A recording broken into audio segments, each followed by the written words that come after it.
Eles vêm fazendo a dupla titular.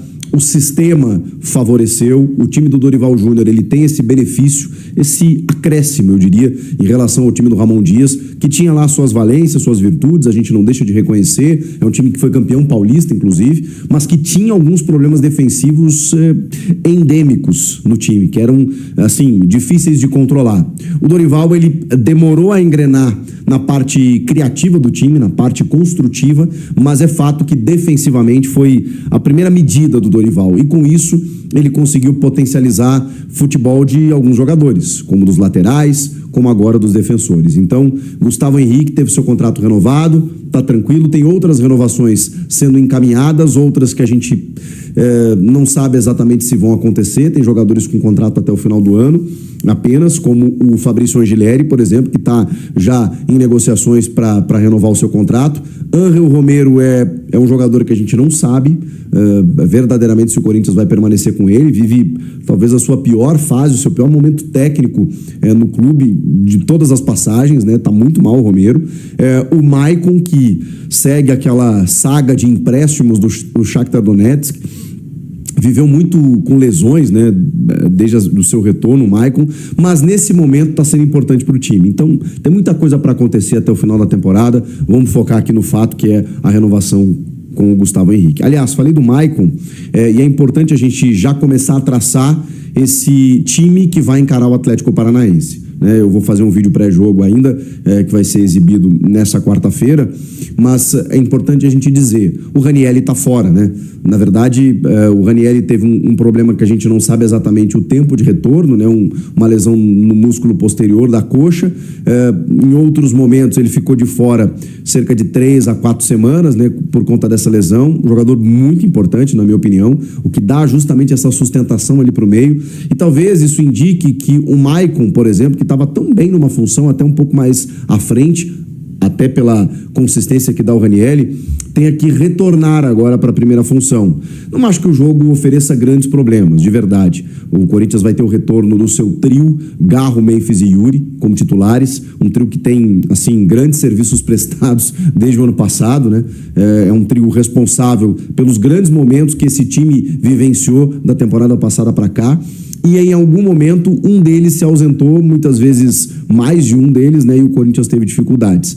O Dorival teve que encontrar soluções no meio do caminho, mas esse trio está de volta, é uma grande notícia. E contra um adversário que vive lá a sua vida na Série B com dificuldades, perdeu o primeiro jogo em casa para o Corinthians, então tem uma vantagem estabelecida. Não acho que a ausência do Ranieri, embora importante para o time, seja significativa nesse jogo especificamente. Mas vamos lá, né?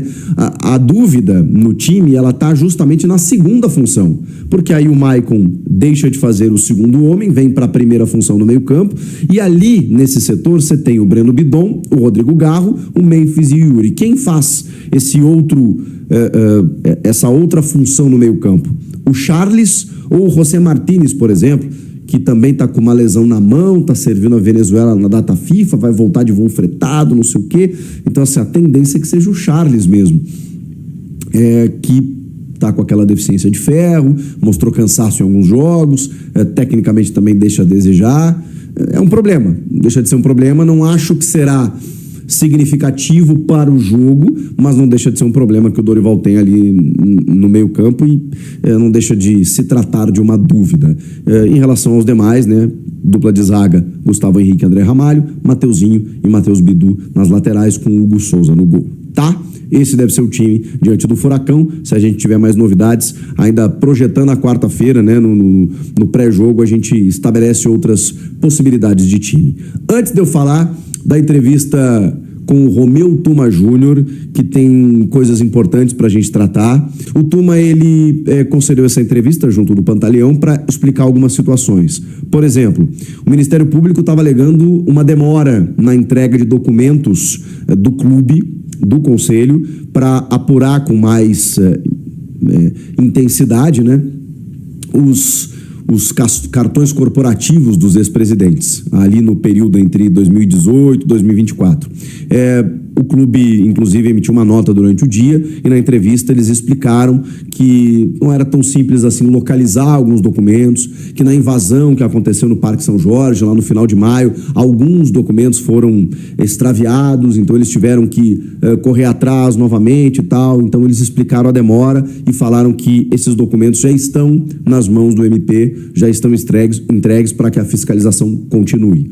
E aí o Tuma falou sobre várias maneiras, né, sobre várias questões, né, de muitas vezes ele passar pano para uma parte ou outra do clube, ele disse que não tem nada disso e tudo mais, mas vamos lá, as principais informações dadas por ele nessa entrevista. Primeiro, documentos entregues. Segundo, a reforma do estatuto, ela está acontecendo. Eu acho que isso é uma vitória, é uma conquista do torcedor, especialmente, que em toda a sua manifestação, em todo o seu protesto, exigiu uma reforma estatutária, com várias mudanças, né, que estão sendo estudadas, colocadas numa comissão que foi designada para isso e que vai colocar para aprovação desse conselho até o mês que vem, até o mês de outubro.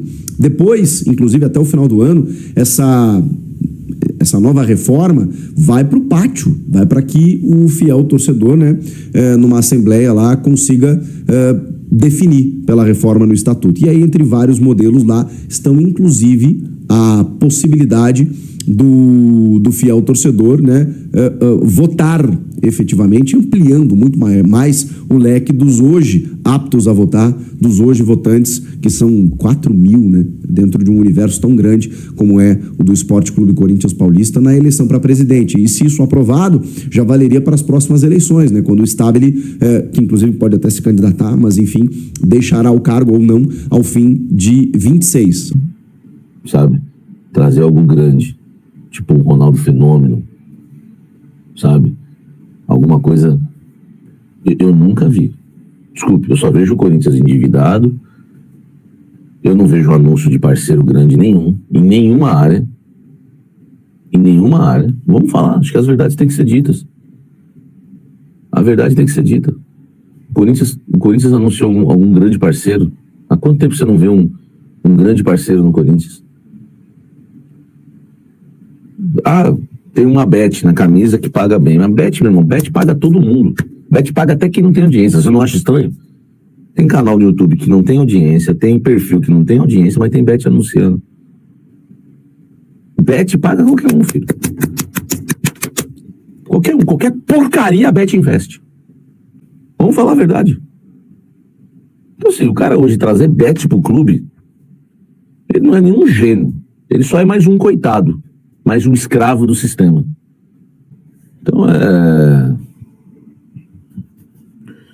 assim, né, velho? Do Corinthians, meu irmão. Como é que o Corinthians vai pra frente desse jeito? Entendeu? Estamos esperando. Estamos esperando name rights, estamos esperando novos patrocinadores na camisa, né? Estamos esperando novas ações de marketing, estamos esperando novas publicidades em placas, estamos esperando name rights de CT, qualquer coisa. Entendeu? Qualquer coisa. Mas, beleza, né? Ninguém fala nada. As pessoas só falam mal do Tuma, igual eu. Eu critiquei hoje o que o Tuma falou. Mas não é só falar mal do Tuma, fala mal do Tuma, né? E não sei mais. Cara, e as outras pessoas que a gente não vê trabalho? Agora, tem um espaço aqui aberto, canal Café do Setorista. Quer dar uma entrevista pra mim? Quer falar o que tá fazendo? As portas estão abertas. As portas estão abertas. Entendeu? Então é uma situação assim. É uma situação complicada, né, velho? É uma situação complicada do Corinthians. O Ronaldo trouxe benefícios ao Corinthians e o Memphis só prejuízo. E não joga metade do que o Ronaldo jogou. Sabe, ninguém fala da situação do gramado pós-NFL. Vamos ver, né, como é que tá o gramado, né? Hein? Vamos ver, né? Pô, velho, com tanta empresa com dinheiro, 700 milhões, como diz um amigo aí, só pagar à vista, vai pagar 500. Será que a gente não acha alguém para pagar à vista a dívida do Corinthians e mais um valor mensal? Eu sou do marketing do Corinthians, era com esse viés, com esse foco, com esse objetivo que eu estaria no mercado hoje. Era esse o recado que eu estaria mandando às empresas. Quer começar a conversar? Se não, deixa aí a Neoquímica. Quer começar a conversar? É pagar a dívida, à vista, e um valor mensal. E podemos fechar um pacote com a camisa. Pronto. Entendeu? Então é uma situação complicada, tá? É uma situação muito complicada do Corinthians. Infelizmente, tá? Os mesmos profissionais de sempre trabalhando. Parece que na base voltou um camarada lá, né, que tinha sido mandado embora. Aí, enfim, é a mesma coisa de sempre.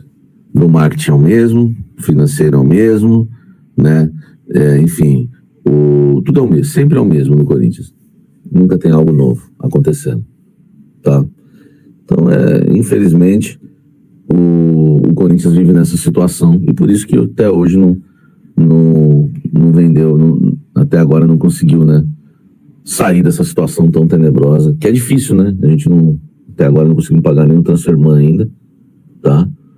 Mas está na hora da gente pensar em um pouco fora, não fora da casinha, né? Não é pensar fora da casinha, achar que você vai ter uma empresa que pode pagar a dívida do estádio, entendeu?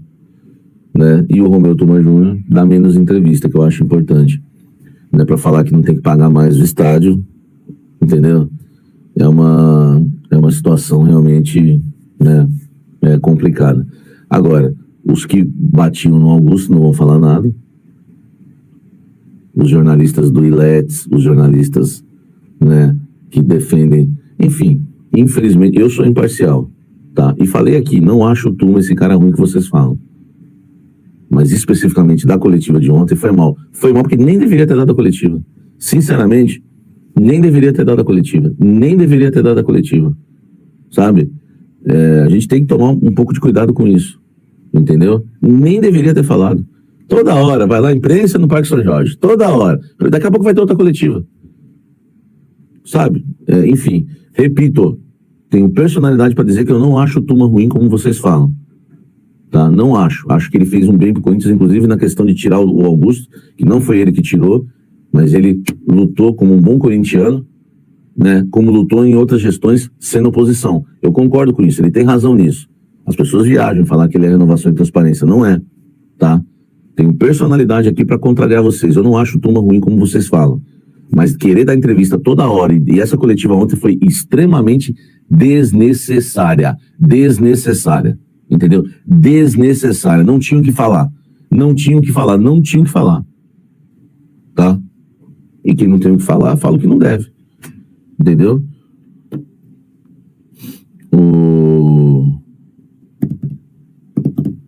Aí, tá vendo? Não agrada ninguém, ó. Leva o Tuma pra casa e dá banho nele. Entendeu? É difícil, né? Porque certamente o que eu falei aqui não vai agradar a turma, não vai agradar, mas não vai agradar o torcedor também, entendeu?